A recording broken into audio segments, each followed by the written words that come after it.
52 questions for about 1 hour. Get it? Just regular exam. You with me? And again, all the materials that you learned from the system will be in the exam. And I mentioned it's only one chapter, but a lot of detail, right? A lot of detail. So make sure you do know the name of the gland. The name of the gland. The hormones that are produced by that gland. Some gland only produce one hormone, some two, some three, some four. Okay? So there are a lot of hormones named. And also make sure you know the target of each hormone. The target of each hormone. That's very important. And what action on that target. For example, growth hormone. Which gland produce the growth hormone? This is just for one example. Which gland? What is the name of the gland that produce the growth hormone? Anterior pituitary gland. It's produce growth hormone. You get this one? What is the target for the growth hormone? There are 3 of them, right? First gonna be the bone. What is the action? Make the bone longer. Okay? Bone elongation. Muscle. What is the action? Make the muscle bigger size. Third, liver. What's the action? Make the glucoses from glycogens. So glycogen is actually storage of glucoses in the liver. With the growth hormone, it will be taken out. It is going to be put on the blood and it's delivered to the bones, to the muscle in order to grow. Are you with me? Okay, that's the action. Now disorders. So some hormone causing disorders. If you produce too little or too much. Too little production is called hyposecretion. Now what are some disorder if you have or someone have hyposecretion of growth hormone? If it is during the childhood, what happened with that kid? Too little growth hormone causing dwarfism. It's called the pituitary dwarfism. Short. Okay? Short body. But their mental is, there is no retardation. Their brain is okay. It's just short. Okay? There is another dwarfism that actually causing mental retardation. Okay? It is caused by the thyroid hormone. So, growth hormone, if it is too little, it's during childhood, is causing the child become short. It's called the pituitary dwarfism. Now, what happens if it is too much or hyper secretion? If it is happening during the childhood, what happened with that kid? Giantism or gigantism. Very tall. Right? Very tall. What happened if it is happening on the adult, during adulthood? What is the name of the disorder? Acromegaly. So acromegaly, right? So the bone is become very, very thick. You can see on the bone of the hand, on the face. He has a very thick bone. This is kind of things that you have to know, right, for the exam. Okay? So the name of the gland, the name of the hormone, the target, the action, and if it has disorder or not. The name of the disorder. That's first. Okay? Second, is very important, okay, is the type of hormone. The type of hormones. Okay? If it is based on the target, there are 2 types. If it is circulating, what do you call that hormones? This is going to be your assignment number 4. So go to number 4. I will not tell you, we will not discuss one by one over here. I just want to give you what you have to study. What is the expectation? Okay? So look at number 4. There are 2 types of hormone based on the target cell. If the target is very, very far, what you call that hormone? Endocrine or circulating hormones. Okay? If the target cell is very close, It is called the local hormones actually. Local hormones. Okay. That local hormone can be maybe two types. If the target is neighboring cell, is called paracrine. I believe everybody will get this one. And it will be in the exam, believe me. It will be the exam, okay? So if it is neighboring cell, is paracrine. If it is itself, autocrine. Got it? No. Okay, this is the one that you have also to know. You maybe already know paracrine, autocrine. Now you have to know the examples of the paracrine and also endocrine. Most of the hormone, autocrine. Most of the hormones will be endocrine, will be circulating. Only some of them that will be paracrine or autocrine. Okay, look at this. Let's say example of paracrine. Yesterday we talked in the classroom, in the lab. There are two hormones that produced by the pancreas that actually affecting their neighboring cell. So pancreas, the islet cell, it has alpha, beta, delta, and F cell. You still remember that, right? The alpha cell produce, what is the name of the hormone produced by the alpha cell? Is the glucagon, right? This glucagon increase glucose in the blood. Beta cell, famous, very famous hormone. What is that? Insulin. Insulin reduce glucose in the blood. Therefore, glucagon and the insulin, they are antagonistic. There are three types of action between two or three hormones, whether permissive, synergistic, or antagonistic, right? So this hormone, glucagon, insulin, they are antagonistic, oppose one another, opposite action. Now, how about the delta cell? What is delta cell produce? What is the name of the hormone? Somatostatin, right?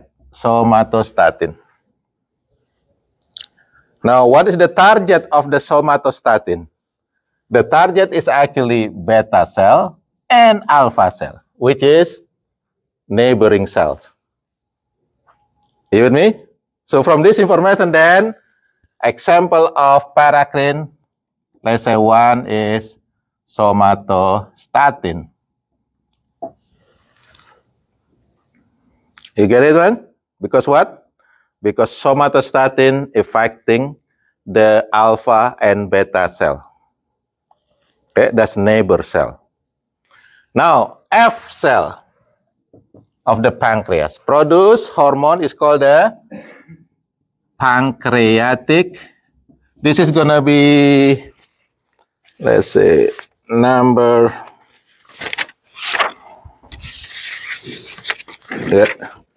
17 on your assignment. Okay, I will not go one by one, but we just give, things that may be really important that you have to know. Some of you have a mistake in this. Okay? So F cell produce hormone called pancreatic polypeptide. Or you can abbreviate into PP. So PP, right? So pancreatic polypeptide or PP. Now what does the PP do? What is the target? It's actually controlling the somatostatin, controlling the delta cell. So the target is delta cell, which is its neighbor. Therefore, the second example of paracrine hormone is this PP over here. Okay, so it should be number 17. So there are several questions on the 17 on your assignment. I actually give you this. That's example of paracrine. Now, example of autocrine. Hormones that affecting themselves, their own glands. For this one, let's see question number 21. All right, so assignment number 21. The thymus gland. Thymus gland produce 4 hormone: thymosin, thymopoietin, thymic factor, thymic humoral factor, and all of them actually affecting, or the target is the same, their own cell, their own gland. Therefore, the example of autocrine gonna be all this hormone that produced by the thymus gland, which is thymosin, okay, thymopoietin, thymic factor or TF, and thymic humoral factor THF, and all of them doing the same thing on the thymus gland, which is control T cells maturation. T cell is one of our immune system cell that is very important to fight against viruses. And I mentioned that older people, they have smaller thymus gland. It means that their immune system is actually going down. Okay, they will not be able to fight against viruses. Okay, most of the time they can easily get flu. Flu season is a bad season for many older people. Not me. I'm 27. Okay. Do you have questions so far? Right? So make sure you know paracrine, you know autocrine, but make sure you know also the example of this hormone. You got this one?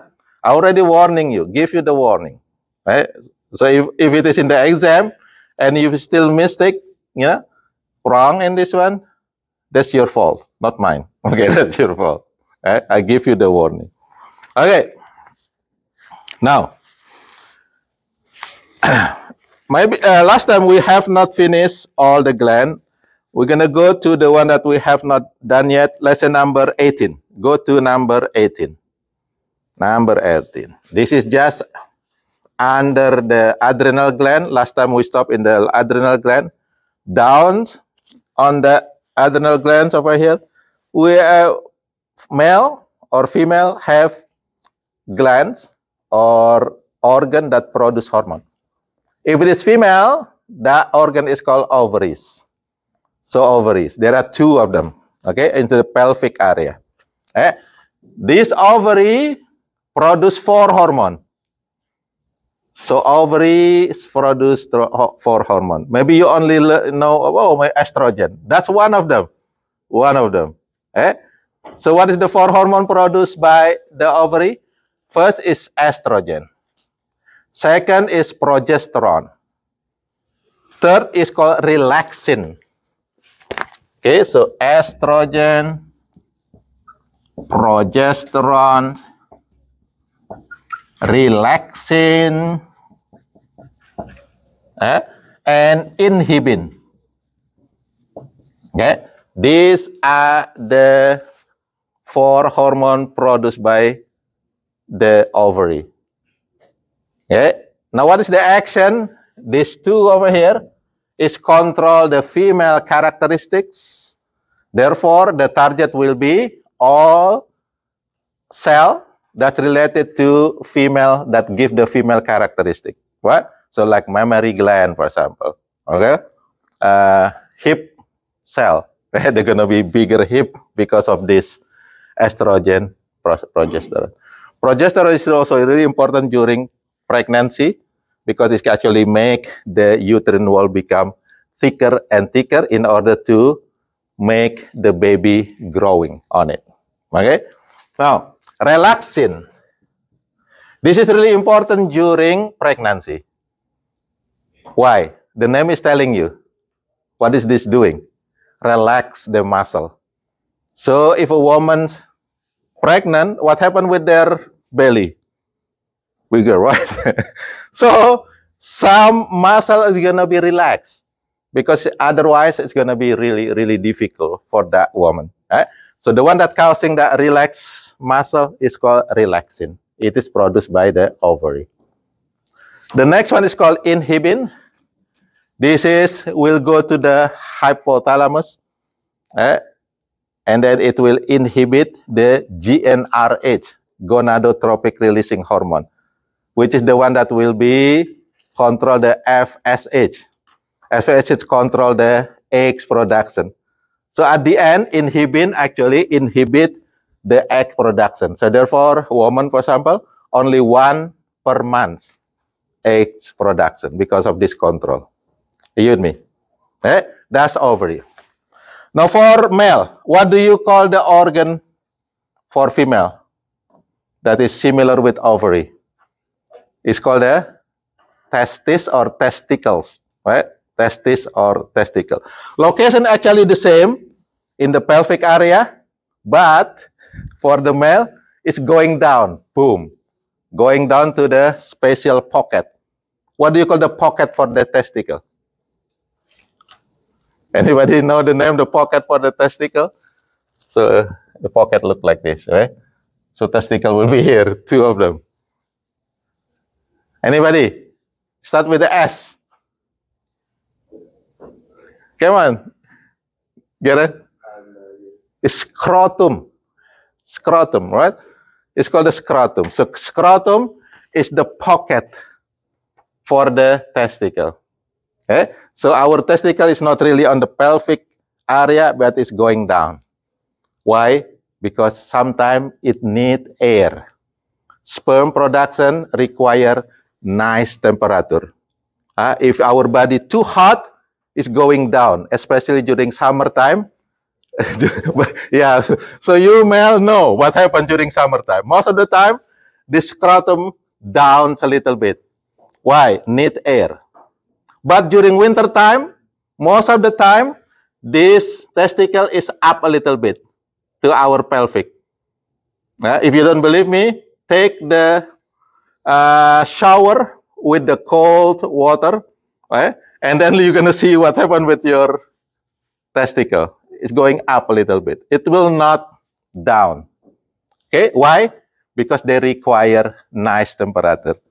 The testicle require nice temperature. I'm telling you, this is for you. Okay? This is for you. This is nothing than this is science. Right? That's what happened. Now, this testicle produces 2 hormones. Yeah, of course, the first hormone everybody know because this is the hormone of male. What is that? Testosterone. Testosterone. This is the strongest male hormone. What is the target? All the male organ, male characteristic will be the target for the testosterone. Give the male characteristic. Right? What is the second hormone? Is actually the same hormone like the one that's produced by the estrogen. It's called inhibin. The action will be the same, which is go to the hypothalamus, inhibit GnRH, then inhibit FSH, then inhibit sperm. So it will not produce too much sperm. Now, even though we have inhibin, anybody know how many sperm actually produced by male? Female produce eggs every month, every 28 days actually. That's the cycle. Only one egg. Anybody know? How about male? How many sperm they produce? Here the difference, okay? 300 million per day. That's a lot. Therefore, some people say sperm is cheap because it's produced a lot. But the eggs is really expensive. They have to be taken care. You see the difference, right? So 300 million per day sperm is actually produced. Can you imagine that? Therefore, sometimes it has to be ejected. I don't know how they do it, but it has to be ejected. Most male, for example, if they have maturity, they might have what we call the wet dream. Anybody have wet dream? Why? This is actually natural. This is natural condition. It's nothing wrong with that one. Nothing wrong with the wet dream. Don't worry. That's good for you. Because what? You produce this 300 million per day. It has to be gone. And one way is by wet dream. If you do not, eject it, it's gonna be do by itself using the wet dream. This is part of the normal life. 300 million per day. Okay, that's just for everyone else. Okay, you know that. Okay, so I believe every male over here have had wet dream. I did. I just telling you, I did. Especially before I have wife. Okay, you get this one. Okay, this is a knowledge for you. This is a knowledge for you. So if you have kids, sometime if they start to have that one, don't worry. That's natural. Okay. Are you okay, Joe? Are you okay? Okay, good job. Where were we now? Where were we? What? Okay. See, I lost. I think we should be done with all the gland and the hormone. Okay, so we done with the gland and the hormone. Now, the next things is very important is disorders. I just telling you, there are at least 10 questions on the disorders. So make sure you know what is diabetes insipidus. What is diabetes insipidus? Is the hyposecretion of what?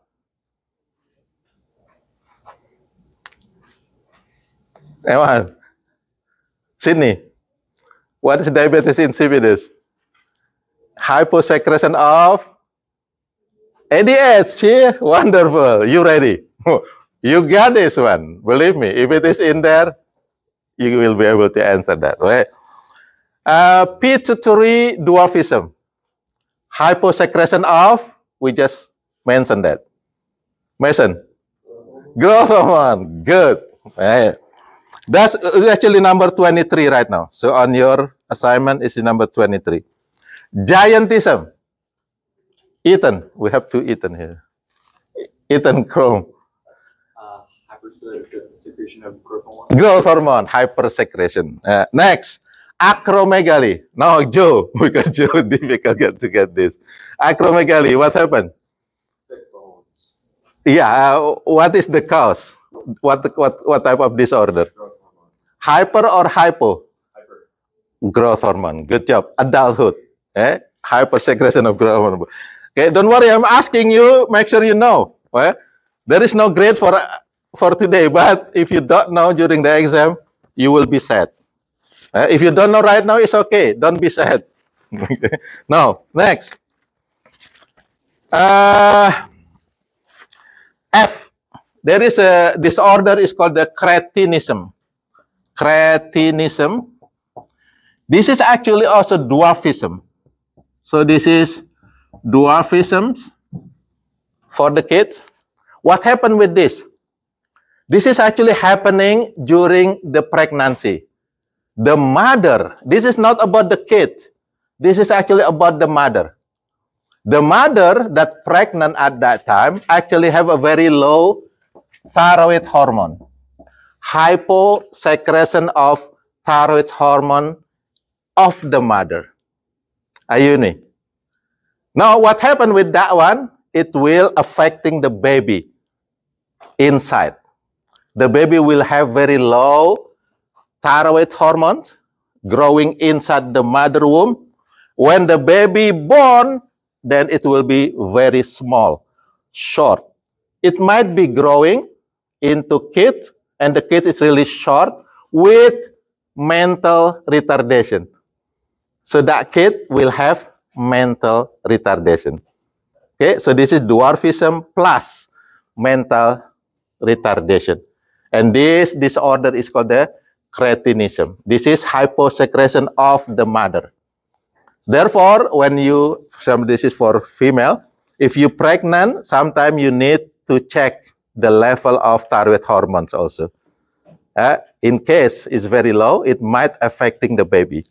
You got this one? Okay. Next one, if it is hyposecretion just in the adult, not really, you know, a pregnant woman, just regular adult, the condition is called the hypothyroidism, which is G, okay, on your assignment, or there is another name, is called myxedema. And this is when the condition is really bad. Myxedema is a bad or worse hyposecretion to adult.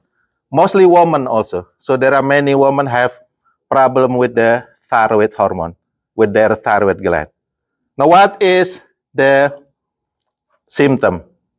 Remember thyroid hormone affecting all the cell. Okay? The target is all cell. So people that have myxedema, they usually very sensitive to cold. Just a little bit cold is causing their problem. Right? In some experiment, actually, a scientist take the thyroid hormone from the rabbit and they put it in the cold weather. What happened? That rabbit died, unable to cope with the coldness, the cold condition. Okay, so that's number G. Right? Then H, if it is too much, the thyroid hormone too much is called the hyperthyroidism. There is another name for that one. It's called the Graves' disease. That's the name of the Graves' disease. One easy symptom for this Graves' disease is their eyes. Anybody see the fish? I think it's the goldfish that has a big eyes. Okay, the eyes look like out from their socket, right, and the pocket. So that's actually the symptom for myxedema. I mean, the Graves' disease. So people that have that, their eyes look like want to go out from the socket. It's, you can see it actually. You can see it. The eyes, the eyeball is kind of almost out from the. That's what we call the exophthalmos. So exophthalmos. Exo means exit. Ophthalmos is the eyeball. So the eyeball look like want to out from the socket. That's a symptom of the Graves' disease. Hyper secretion of thyroid hormone. Next one is goiter. You can see on the neck. So the neck, you have swelling, big swelling actually. You can find the picture, maybe on Google. You can Google it. Big swelling on the neck. That is goiter. What is the cause? The cause is mostly due to the iodine. It's not enough iodine on their diet. This is really easy fix. Usually, the person just take a lot of iodine. And if you go to Walmart, you see the salt. You can see the two types of salt that they sell, right? Regular salt and iodinized salt. So that's for fixing goiter. In case you don't have enough iodine in your diet, put that iodinized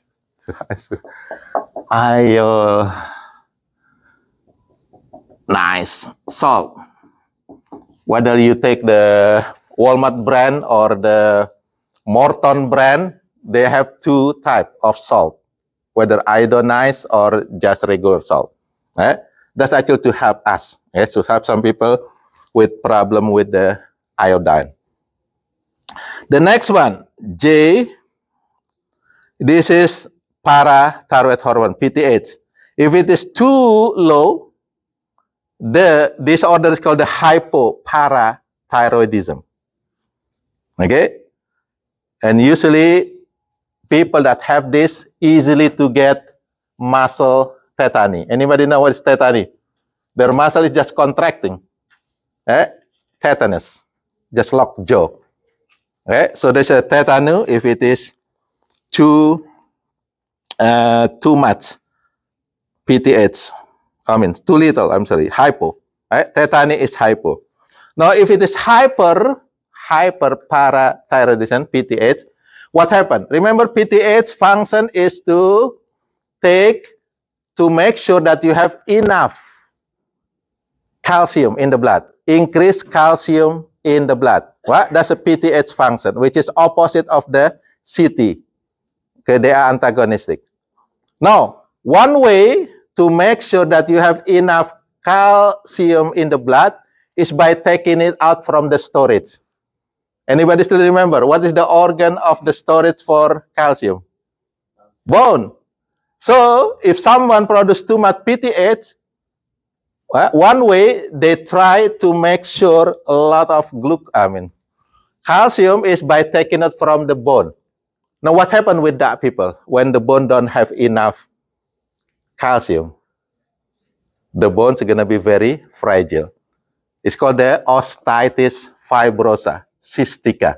That's the name. All right? So fibrosis, osteofibrosis, which is fiber. Their bone is kind of a lot of holes on it. Okay, fragile bone because too much PTH. That's K. KL now. If it is hypersecretion of cortisol, the disorder is called the Cushing syndrome. Okay, Cushing syndrome, and usually this person is easily to get red on their skin. Easy to get bruise. Bruise. So if you just hit something, then your skin is gonna be reddish. How you say this one? You said it right. A bruise. Wait, bruise. So easily to get bruise on their skin. This is an indication of Cushing syndrome, which is hypersecretion of cortisol. M, Addison disease. This is hyposecretion of cortisol. Okay? Usually, that person will have very weak muscle. As older people, sometimes they just fall down because their muscle is just feel weak. And then also low blood pressure and weakness, painting. That's Addison disease.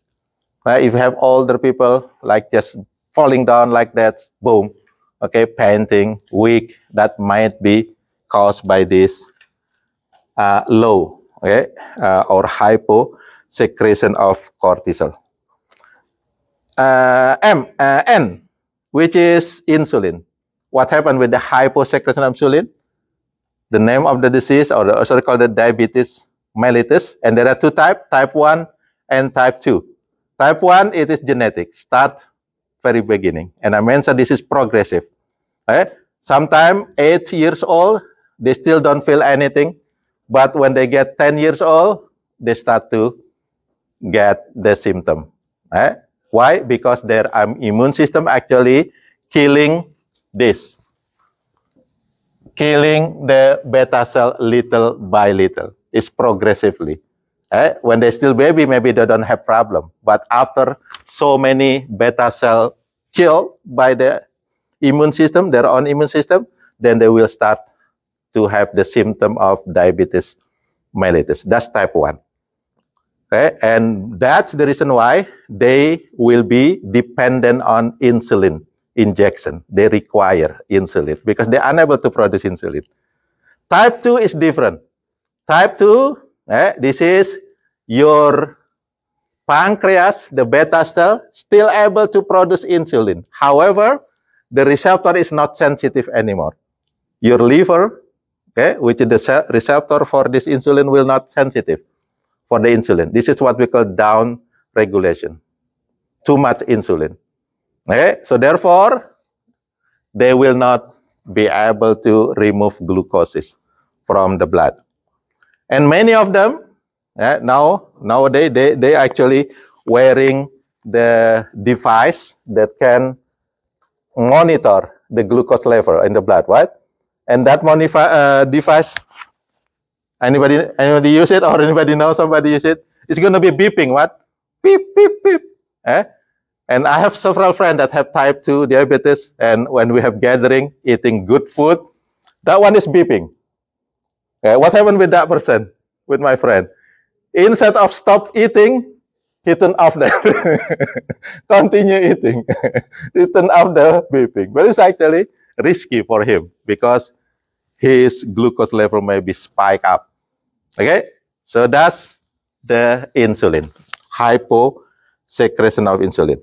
The last one is its opposite, which is hyper. Hyperinsulinism, too much insulin. So this is called the hyperinsulinism. Therefore, it will be causing the glucose in the blood will be very low, or hypoglycemia. Okay, so make sure you got this, all of this, at least 10 of them. Believe me, will be in the exam. I'm telling you. So at least 10 of them. If you know all of them, that's good. You have to, because we don't know which one will be in the exam. And the last one will be the one that we have not talked yet, which is our ability to cope with stress. This is actually nervous system and endocrine system action that make us able to cope with the stress.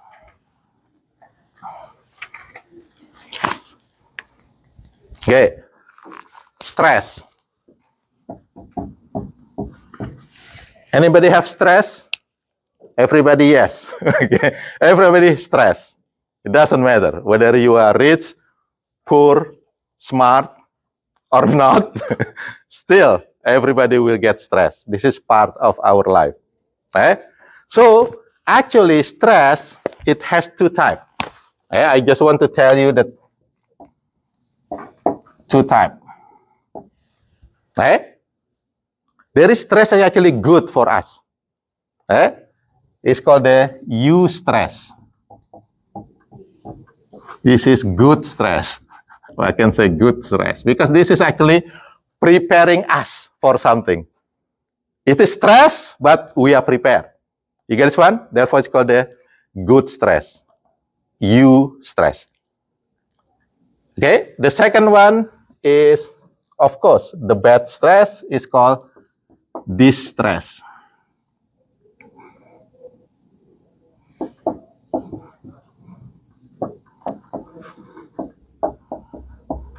Yeah, this is the one that most people know. What? When people are talking about stress, they're actually talking about distress, not the eustress. Are you with me? So there are two types of stress: eustress or distress. The bad stress is called the distress. This is the one most people refer to when talking about stress. Now, when we have stress, we will have both of them. We will have both of them at the same time. You and this. Eustress and distress. Now, we have the ability to cope with distress with the system is called GAS. GAS. What is GAS stand for? General Adaptation System. So this adaptation is for stress. This is actually stress adaptation symptom, or sometimes we call people syndrome. It doesn't really matter. This is the system that we have in our body. Okay, this is reaction inside our body for stress. And this gas have 3 steps or stages. 3 stages of gas. First is called the alarm reaction. And this is short term. Maybe just minutes,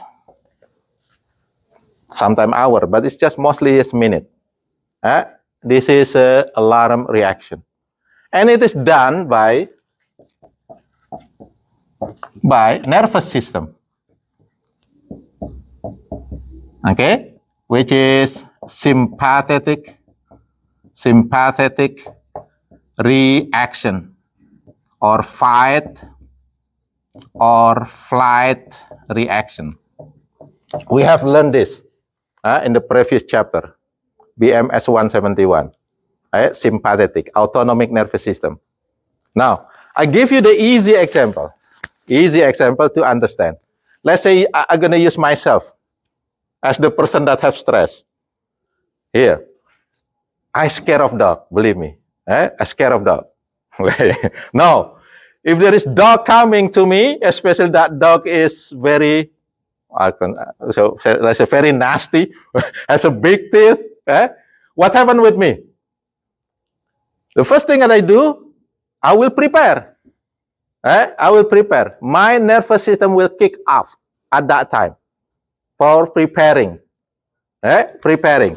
So this is the first step that I did at that time, that I do, which is alarm reaction.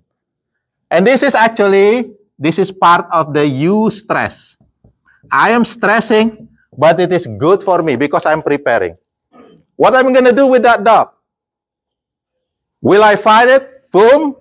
Or will I flight? Run away. Which one do you think I choose? Anybody know? What is the most action that I will choose? Fight the dog or run away? Run away. Good job. I will run away. I will run away. Are you with me? You see that? That's eustress. Good stress for me. Because it will save my life. Now, after I run away, where I go? I will enter into my house. I lock my door. And what happened with the dog? It's actually following me. Stay in front of my house. Are you with me? Then I'm going up to the room and going down again. Look at the dog. Still there. Up and down. Look, still there. Look, still there.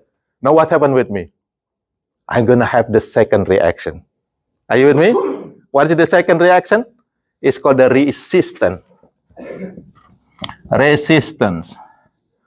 reaction. Which is, this is long-term reaction. Why it is long-term? Because now it is done by endocrine system. By endocrine system, by hormones. Mostly, at that time, my adrenal gland will produce a lot of cortisol. Cortisol is stress hormone. So a lot of cortisol will be produced. And then I'm going to wait until tomorrow, and I look outside, the dog's still there. 1 month, the dog's still there. This is just, just to make sure you understand. It's a long term. It is maybe someone that have stress with other things. But this is easy example, like I said, with the dog. The dog's still there. And then what happened with me? I'm going to produce a lot of cortisol. And what happened with the cortisol over here? Cortisol, the stress hormone, one of the action of cortisol is to preparing glucose. So it's causing my muscle tissue, my liver, my fat tissue to be used. Remove a lot of, or break a lot of glucose from it. For what? For my stress over here, for maintaining my long-term stress. And what happened with my body? It's going to be weak, skinny, etc. You get this one? That's a long-term step. Maybe for some of us, because, maybe some people, they lost their date, for example, a girlfriend or boyfriend, they will have stress for a long time. A lot of cortisol produced. And then going to be skinny, weak, and etc. Long term. So that's the second stage. Now, if I'm unable to cope with this one, then my body will be exhausted. I give up. So that one is called the exhaustion. In this case, then many energy in my body has been used. Now I have a lot of things happening. My immune system gonna be lower. I will have more prone to diabetes. You see that one? Some stressed people, they have a higher risk to get diabetes because of this.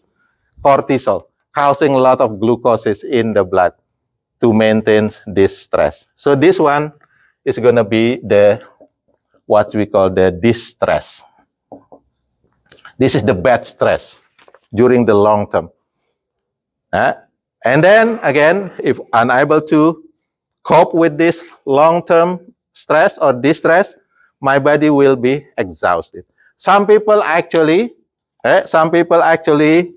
you know, they kind of give up and then they have the thinking of killing themselves. You follow this one? What you call it, suicidal kind of thought. After they reach to this stage over here, the exhaustion. I cannot cope with my stress. I will kill myself. Okay, so make sure you cope with the stress, especially over here. Over here, this one is good, which is your preparation. But if it is long-term stress, then try to find out, try to cope with what. Do a lot of activities, exercise. Go to friend, talk to the friend, talk to your minister or whatever, go to church. So do that because it will help you to cope with this long-term stress, which is the distress. Otherwise, you die. That's the easy way. Otherwise, you will be exhausted. You might have the suicidal thought. Okay, do you have a question for this one?